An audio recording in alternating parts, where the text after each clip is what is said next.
Hello বন্ধুরা, আজকে আবার একটা নতুন একটা ভিডিও নিয়ে আসলাম। একটা ভাই ফোন দিয়ে গেছে ওপো A3 Pro, দেখা যায় মডেলটা ওপো A3 Pro। যেটার প্রবলেম ছিল, ওপরের যে টাচটা ড্যামেজ ছিল, তার ডিসপ্লে তো ভালো আছে দেখতেই পাচ্ছ, তা এতটা ড্যামেজ, তা সেই টাচ গ্লাসটা রিপ্লেসমেন্ট করব।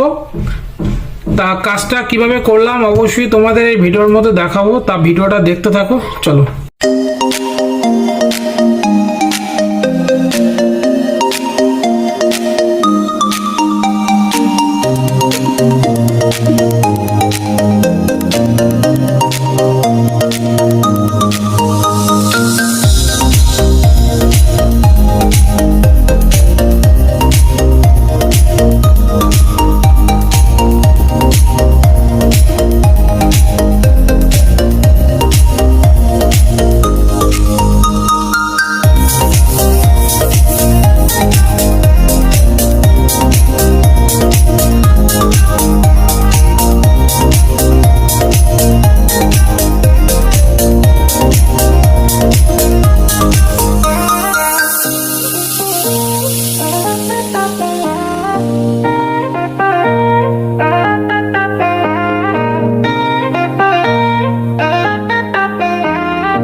তা ফাইনালি বন্ধুরা কাজটা কমপ্লিট হলো।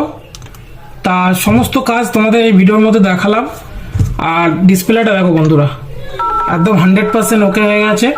এই ধরনের প্রবলেম বা এই ধরনের ড্যামেজ ফোন যারা ফেস করছো বা যারা ইউজ করছো, অবশ্যই নুট টেলিকম নিয়ে এসো। খুব কম রেটে কাজ ভালো নিয়ে যেতে পারবে একমাত্র নুট টেলিকম থেকেই। আর কাজ এবং ভিডিও কেমন হলো না হলো অবশ্যই কমেন্ট করবেন। আর ভিডিওটা ভালো লাগলে অবশ্যই লাইক কমেন্ট শেয়ার করতে ভুলবে না। আর নুট টেলিকম অবশ্যই ভিজিট করো। Thank you.